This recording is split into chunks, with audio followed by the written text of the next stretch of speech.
तो रूस यूक्रेन की जंग में क्या पुतिन युद्ध जीतने के लिए फॉर्मूला नंबर 2 पर काम कर रहे हैं? जंग के 10वें महीने में अब कुछ ऐसा होने वाला है जो यूक्रेन के साथ साथ नाटो पर भी भारी साबित होगा। क्या है पुतिन का फॉर्मूला नंबर 2? देखिए स्पेशल रिपोर्ट।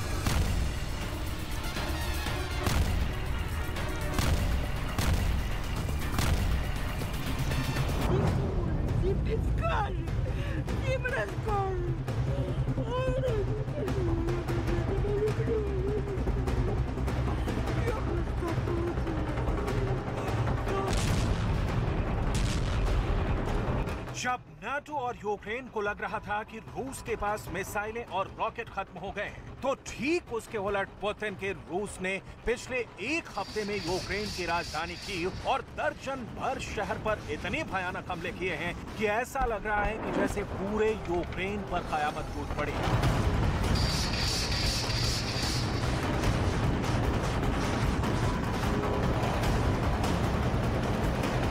पुतिन की सेना ने दिखा दिया है कि रूस ना तो यूक्रेन से हार रहा है और ना ही वो अमेरिका, ब्रिटेन और नाटो से जुड़े 30 देशों के घातक हथियारों की परवाह कर रहा है। पुतिन जबरदस्त हौसले के साथ यूक्रेन पर पूरी तरह से कब्जा करने में जुटे हुए हैं और इसलिए 3 दिसंबर से रूस की सेना की रॉकेट ब्रिगेड ने इतने घातक हमले किए हैं कि यूक्रेन में अंधेरा छा गया है।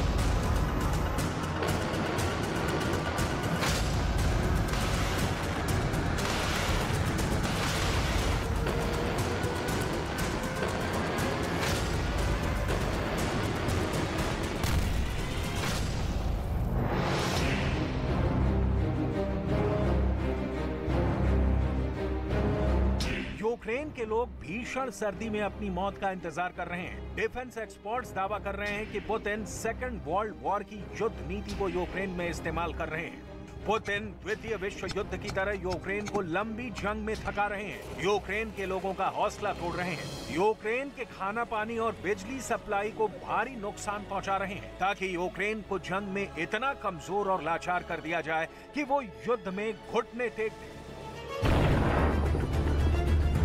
दिसंबर महीने में अभी तक ना तो अमेरिका ने कोई नया घातक हथियार यूक्रेन को दिया है और ना ही नाटो कोई ऐसा मिशन शुरू कर पाया है जिससे पुतिन को यूक्रेन में रोका जा सके।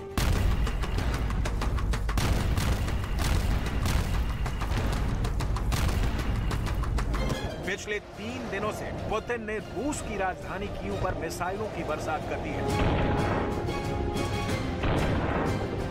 यूक्रेन के राष्ट्रपति ज़ेलेंस्की ने तो यहां तक कह दिया है कि राष्ट्रपति पुतिन रॉकेट के पुजारी बन चुके हैं और रूस खुद को रॉकेट युद्ध का देवता समझ बैठा है। ज़ेलेंस्की का ये बयान साफ बताता है कि रूस ने अपनी घातक मिसाइलों और रॉकेट ब्रिगेड से यूक्रेन के राष्ट्रपति ज़ेलेंस्की को जहन्नुम के नजारे दिखा दिए हैं।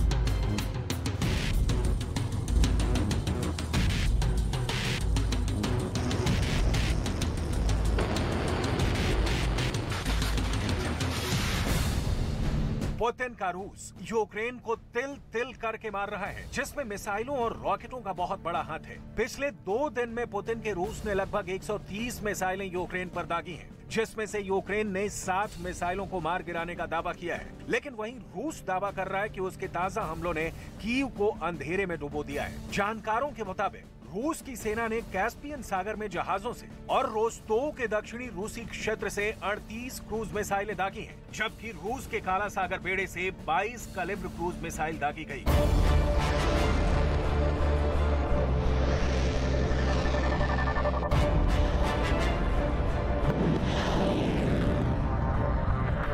कुल मिलाकर रूस ने यूक्रेन में मिसाइलों और रॉकेट से इतने खतरनाक हमले किए हैं कि यूक्रेन के दूसरे सबसे बड़े शहर कीव में ब्लैकआउट हो गया है। राष्ट्रपति ज़ेलेंस्की इसी को लेकर खौफ में है, जबकि कीव में बचे लोग पुतिन की फौज का तांडव देखकर दहल चुके हैं।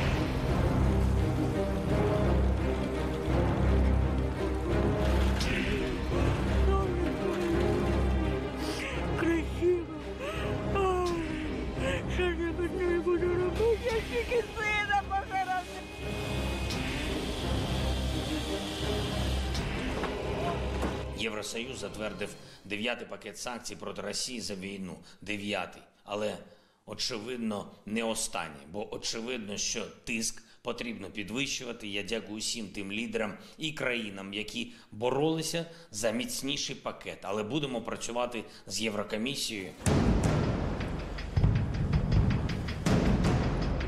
ये राजधानी कीव की ताजा तस्वीरें हैं जिन्हें आप देख रहे हैं। खंडहर बन चुकी कीव की इमारतों को देखकर अंदाजा लगाया जा सकता है कि रूस की सेना ने यहां पर कितने भयंकर तरीके से रॉकेट और मिसाइलों से हमला किया है। तबाही और बर्बादी की इन्हीं तस्वीरों को देखकर ज़ेलेंस्की पुतिन को रॉकेट युद्ध का पुजारी कहने लगे हैं, जबकि नाटो के तमाम दावों के उलट यूक्रेन में रूस की जबरदस्त मारक क्षमता साफ देखी जा सकती है।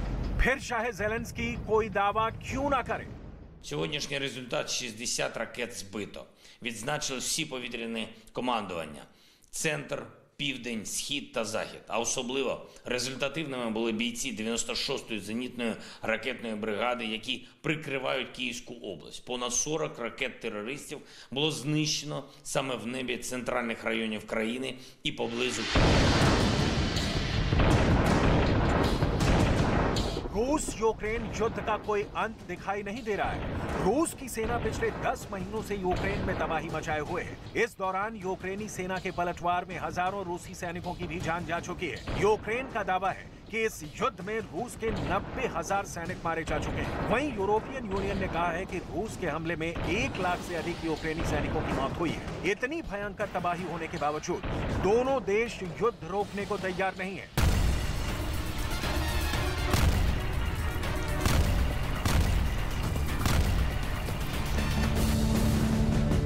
लेकिन इस बीच सवाल उठता है कि आखिर इस जंग में यूक्रेन हार क्यों नहीं रहा है और रूस को यूक्रेन और नाटो हरा क्यों नहीं पा रहा है। नाटो के प्रमुख जेन्स स्टोल्टनबर्ग ने जंग के लगभग 300 दिन बाद मान लिया है कि रूस को जंग में हराना आसान नहीं है, क्योंकि पुतिन ने रूस को लंबे युद्ध के लिए पूरी तरह से तैयार कर लिया है। नाटो प्रमुख जेन्स स्टोल्टनबर्ग ने साफ कहा है कि पुतिन एक लंबे युद्ध की योजना बना रहे हैं और पश्चिम को यूक्रेन को तब तक हथियार भेजना जारी रखना चाहिए जब तक कि रूस हार न मान ले।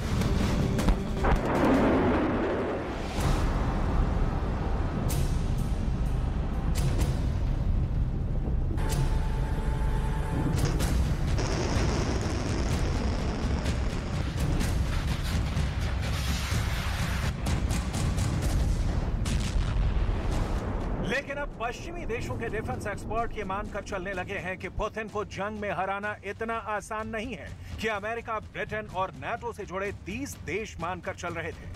असल में पुतिन की फौज यूक्रेन में 2 तरह से युद्ध कर रही है।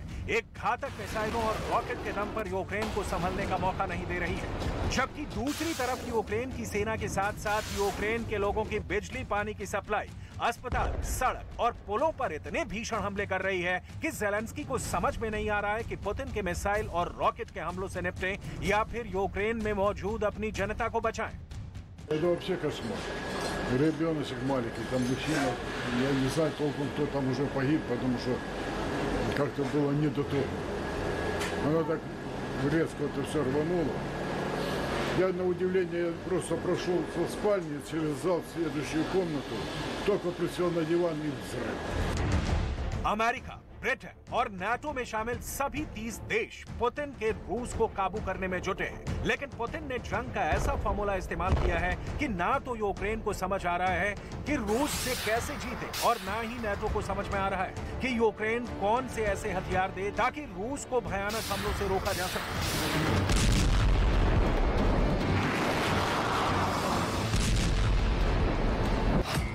यूक्रेन में पुतिन सेकेंड वर्ल्ड वॉर की तरह जंग कर रहे हैं। पुतिन रॉकेट हमलों से यूक्रेन की हर उस इमारत को तबाह करने में जुटे हैं जहां से यूक्रेनी फौज जो रूस पर हमला करती है।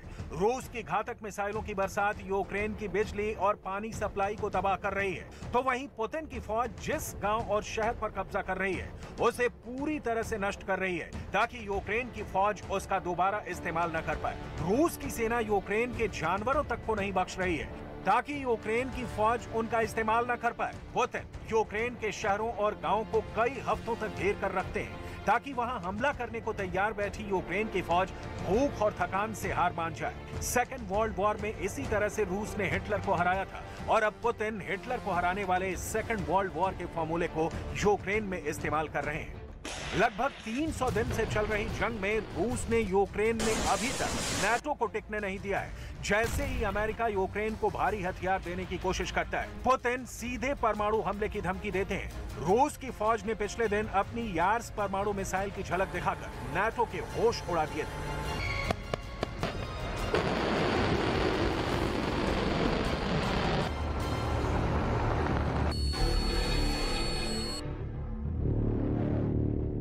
अब तो नाटो भी कहने लगा है कि भले ही यूक्रेन को अरबों डॉलर की मदद की गई हो, लेकिन अरबों डॉलर के हथियार भी यूक्रेन में रूस को हरा नहीं पा रहे हैं। नाटो को यह खौफ क्यों है, जरा इसे भी जान लीजिए।